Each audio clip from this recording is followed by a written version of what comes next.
Que Dios les bendiga, estimados hermanos, les saludo en el amor de Cristo. Vamos a iniciar este estudio bíblico orando al Señor. Padre eterno, te damos gracias por este día que nos regala. Gracias por el aire que respiramos, Señor, por poder terminar un día más eh, con vida, con salud. Te pedimos en esta hora que nos guarde, que nos cuide, Señor. Te pedimos en esta hora por José Miguel, el del hermano Esteban, que tú seas con él, restaurando su salud, Señor, y quitando cualquier secuela que pueda haber en su vida por la operación que a él le realizaron. Señor, ten misericordia con él y con su familia y fortalécelo a todos ellos cada día, mi Señor. Te pido ahora que nos prepares para este estudio, dame sabiduría, dame inteligencia para entregar la enseñanza y los hermanos que lo escuchen en directo o por grabación, que puedan también enriquecerse en tu palabra, Señor. Te lo pedimos en el nombre de tu Hijo Jesús. Amén. Bien, hermanos, vamos entonces a seguir adelante con el capítulo 9 del libro de Romanos. Vamos a ir leyendo y vamos a ir estudiando este capítulo, ¿cierto? Vamos a leer del versículo 1 al versículo 7. ¿Ya? Del 1 al 7 dice así el libro de Romanos capítulo 9. ¿Verdad? Dice un título, la elección de Israel, ¿cierto? ¿Verdad? Digo en Cristo, no miento y mi conciencia me da testimonio en el Espíritu Santo, que tengo gran tristeza y continuo dolor en mi corazón, porque deseara, porque deseara yo mismo ser anatema, separado de Cristo, por amor a mis hermanos, los que son mis parientes según la carne, que son israelitas, de los cuales son la adopción, la gloria, el pacto y la promulgación de la ley, el culto y las promesas, de quienes son los patriarcas y de los cuales según la carne vino Cristo, el cual es digno sobre todas las cosas, bendito por los siglos. Amén.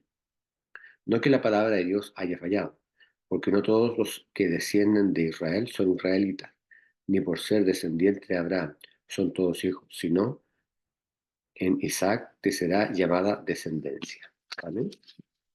Entonces, estamos hablando claramente del rechazo del pueblo de Israel respecto a Jesús, ¿cierto? Respecto al verdadero Mesías. Dice Pablo, ¿verdad? Digo, en Cristo no miento, ¿cierto? Eh, porque él lo estaba animando a que existiera una hostilidad de los judíos o hacia los judíos, ¿cierto? En cuanto a los gentiles.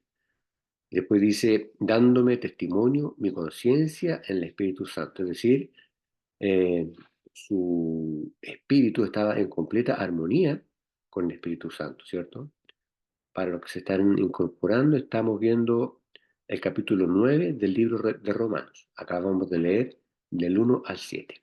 Capítulo 9 del libro de Romanos, que nos habla acerca del rechazo del pueblo de Israel respecto de Jesús, ¿cierto? El versículo 2 dice que tengo gran tristeza y continuo dolor en mi corazón, decía Pablo a los romanos, ¿cierto? Y aquí, bueno, Pablo se apenaba, por supuesto, por la grave situación de Israel en esos días, eh, y porque además habían rechazado a Cristo, ¿cierto? Y habían rechazado lo que Cristo había hecho también. Y lamentablemente la iglesia también, ¿cierto? En estos tiempos, también hace lo mismo, ¿cierto? La iglesia en estos tiempos, no todas las iglesias, pero en muchas iglesias, ¿cierto? Hacen lo mismo también en estos tiempos. Versículo 3 dice, porque deseara yo mismo ser apartado de Cristo por mis hermanos, ¿cierto? Eh, los que son mis parientes según la carne, es decir, se refiere a los judíos. No olvidemos que Pablo es judío, ¿cierto? De nacionalidad y de nacimiento judío. Que son israelitas, dice el versículo 4, ¿cierto? Se refiere al pueblo escogido por Dios, de los cuales son la adopción, ¿cierto? O sea, se refiere a la selección de Israel para ser el pueblo escogido por Dios. Y la gloria, ¿cierto? Dice, se refiere a la presencia divina de Dios que estaba siempre con los israelitas, ¿cierto? Al menos hasta cuando lo rechazaron. Eh, y los pactos, dice después, ¿cierto? Porque Dios había hecho varios pactos, ¿cierto? Con su pueblo, con Israel, eh, como por ejemplo el pacto abrámico, ¿cierto? Que fue el primer pacto y por el cual también se estableció y se prometió la salvación para todos por la fe, ¿cierto? Y la divulgación de la ley, dice después, ¿cierto? La ley mosaica se refiere, y el culto. ¿cierto? Ahí hablamos del tabernáculo, de la ofrenda, del sacerdocio, etcétera. Y las promesas, ¿cierto? Las promesas mesiánicas. O sea, todas las promesas que se iban a cumplir con la llegada de Jesús, ¿cierto? Capítulo 9, ¿cierto? Versículo 5 dice, cuyos son los padres, ¿cierto? Se refiere básicamente a Abraham, a Isaac y Jacob, y de los cuales en Cristo, según la carne, es decir, por medio de los judíos, el cual es Dios por sobre todas las cosas, ¿cierto? Eh, Bendito por los siglos, amén, ¿cierto? Porque sabemos que Jesús es el Redentor, quien es además Dios, ¿cierto? Y el 6 decía, no por la palabra de Dios, no que la palabra de Dios haya fallado, ¿cierto? Esto quiere decir que aunque los israelitas hayan fallado al no aceptar a Cristo como su Señor, la palabra no falla, ¿cierto? Porque el Redentor, nuestro Señor Jesucristo, vino a liberarnos, ¿cierto? Porque no todos los que son de Israel son israelitas, ¿cierto? Eh, y después dice el 7 ni por ser simiente de Israel, son todos hijos, ¿cierto? Ahí se desacredita obviamente la salvación nacionalista, porque algunos dicen, si yo soy descendiente de Abraham, entonces soy salvo. Pero no es así. Usted puede tener unos antecesores horribles, a lo mejor sus papás fueron unos asesinos, unos violadores, unos saqueadores, pero si usted nace de padres de ese tipo y después usted conoce a Cristo, se arrepiente y lo acepta como su Señor, usted va a ser salvo, aunque sus padres no lo sean. La salvación no se hereda, ¿cierto? La salvación es un regalo y es algo completamente personal. Si no, en Isaac, ¿cierto? Dice, te será llevada simiente, ¿cierto? Ahora, sigamos avanzando entonces en este capítulo 9 del libro romano. Vamos a seguir avanzando con el versículo 8. Vamos a leer desde el 8 hasta el 18. Desde el 8 hasta el 18. ¿Cierto? Dice el 8, esto es, no los que son hijos según la carne son los hijos de Dios, sino que los que son hijos según la promesa son contados como descendientes, porque la palabra de la promesa es esta. Por este tiempo vendré y Sara tendrá un hijo. Y no solo esto, sino también cuando Rebeca concibió de uno de Isaac, nuestro padre, pues no había aún nacido, ni había hecho aún ni bien ni mal, para que el propósito de Dios conforme a la elección permaneciese, no por las obras, sino por el que llama.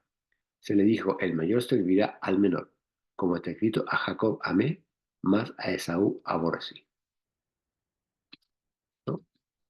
Ahí leímos hasta el 13.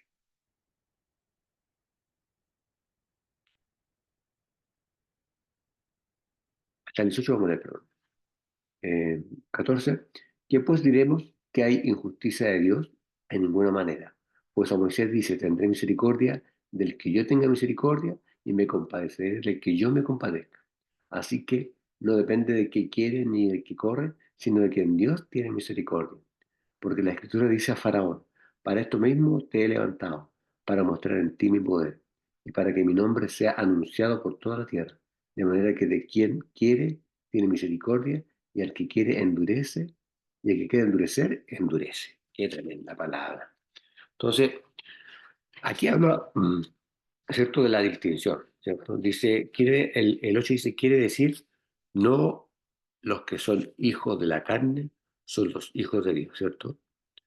Es decir, no simplemente por ser judío usted va a ser un hijo de Dios, porque la descendencia judía es una descendencia en la carne, Eh, sino que los que son hijos de la promesa son contados en los descendientes, ¿cierto?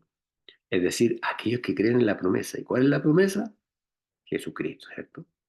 Después dice el 9, porque la palabra de la promesa es esta, ¿cierto?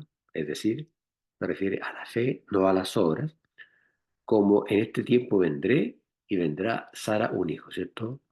Eh, y después dice el 10 y no solo esto, ¿cierto?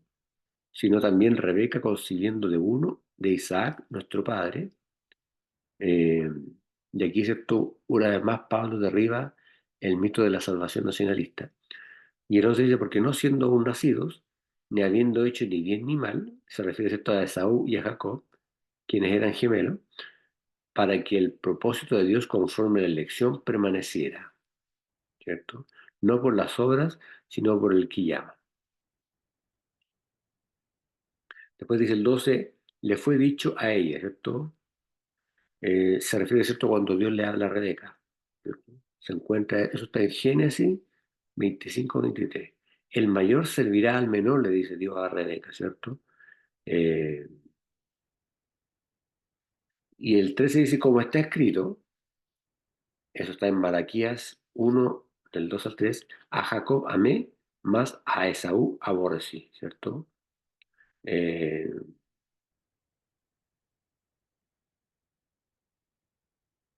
Ahora, no es que Dios lo haya hecho de manera indiscriminada, que haya amado a Jacob y haya aborrecido a Esaú porque se le ocurrió, sino que ese amor y ese odio estaban basados en las actitudes que tuvieron estos dos hombres hacia Dios, ¿cierto?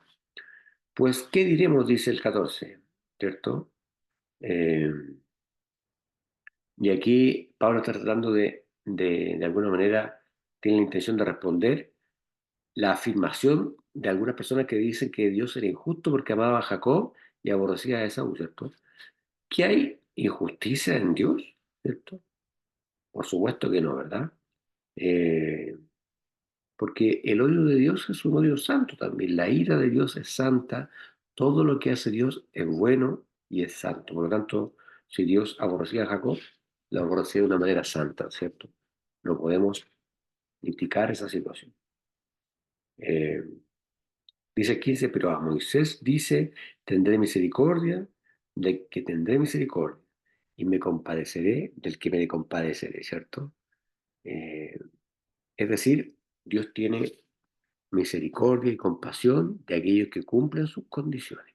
Y las condiciones de Dios están en este libro maravilloso, ¿cierto? En la Biblia. Usted hace la voluntad de Dios conforme a su palabra y Dios tiene misericordia con usted.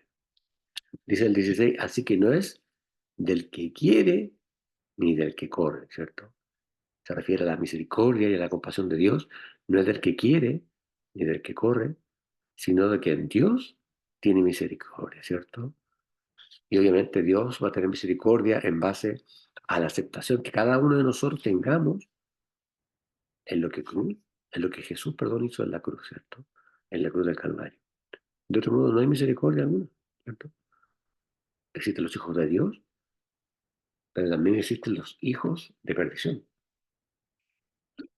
Aquellos que no aceptan y nunca van a aceptar el sacrificio que Jesús hizo en la cruz. Esos están condenados al fuego eterno, ¿cierto? Y el 23 dice, y para hacer notorias las riquezas de su gloria, les mostró para los vasos de misericordia, ¿cierto? Eso se refiere a los judíos o a los gentiles, ¿cierto? Que aceptaron el sacrificio de Cristo en la cruz. Él, que Él ha preparado para gloria, ¿cierto? Y el 24 dice, los cuales también ha llamado. Sabemos que hay un llamado general de parte de Dios, que no todos escuchan, ¿cierto? A saber, a nosotros no solo de los judíos, sino también de entre los gentiles, ¿cierto? Porque Dios siempre quiso que los gentiles fueran incluidos para la salvación. Estaba todo, ¿cierto?, preparado parte de Dios. Es decir, y el 25, como también en Oseas dice, llamaré al que no era mi pueblo, pueblo mío, y a la no amada, amada, ¿cierto? Se refiere a los gentiles. Y el 26 dice, y será que en el lugar donde le fue dicho, vosotros no sois pueblo mío, allí será llamada hijos de Dios viviente, ¿cierto? Eh,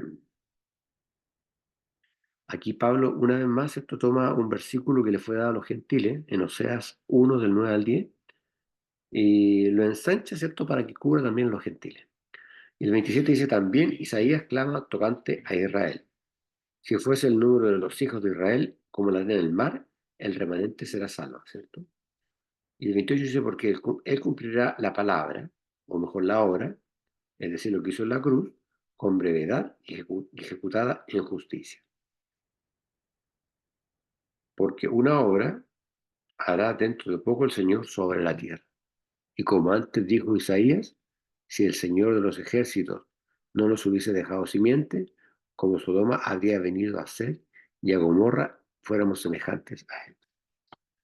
Pues, ¿qué diremos? Que los gentiles que no seguían justicia han alcanzado la justicia, ¿cierto? Porque aceptaron a Cristo. Es a saber, la justicia es por la fe, ¿cierto? La fe en Cristo y la fe en lo que Él hizo en la cruz. Pero Israel, que seguía después de la ley de justicia, no ha llegado a la ley de justicia, ¿cierto? ¿Por qué? Porque ellos querían alcanzar la justicia a través de las obras, y eso no se alcanza nunca, ¿cierto? Solo puede ser alcanzado a través de la confianza que tengamos en lo que Cristo hizo en la cruz. ¿Por qué? Dice el 32. ¿O por cuál razón? Porque la seguían no por fe, ¿cierto? Sino como fe por las obras de la ley, ¿cierto? Nunca podemos lograr nada a través de la ley. Por lo cual tropezaron en la piedra de tropiezo. Como está escrito, ¿cierto? En Isaías 8:14, he aquí pongo en Sión, o en Israel, piedra de tropiezo y piedra de caída, ¿cierto? Se refiere a Jesucristo. Eh, ¿Por qué? Porque él no era el tipo de Salvador que el pueblo de Israel esperaba, ¿cierto? Ellos querían otra cosa. Por eso hablan de una piedra de tropiezo. Y aquel que creyere en ella no será avergonzado, ¿cierto? Demuestra que la salvación entonces está abierta para todo el mundo, eh, y que no son a unos cuantos escogidos para los cuales está predestinada la salvación, ¿cierto? Sino que para todos aquellos que decían aceptar la obra de Cristo en la cruz. Amén. Con esto estamos terminando el capítulo 9 del libro de Romanos y vamos a quedar hasta acá para continuar la próxima semana. Mamá, te pido por favor que tú ores para que entreguemos este servicio al Señor. Amén. Saca el audio porque no se escucha. Ahí. Ahí, ahí sí. Ya abrimos, sí. Bendito Padre Celestial, te damos gracias, Señor, por esta parte que hemos aprendido hoy día, Señor, que pasito a pasito vamos aprendiendo, Señor, todas las cosas que tú nos das. Eh, Te damos gracias, Padre Celestial, porque tú nos ayudas a abrir el entendimiento, la inteligencia para poder, discernimiento más que nada, para poder aprender de tu palabra. Te damos gracias por todo esto, Señor, y ya te entregamos este servicio, Señor, que ha sido muy lindo y que lo vamos aprendiendo poquito a poquito. Te pido todo esto, Señor, en el nombre de nuestro Señor Jesucristo. Amén. Amén. Que Dios le bendiga, hermanos, y nos estaremos encontrando el domingo con la ayuda del Señor.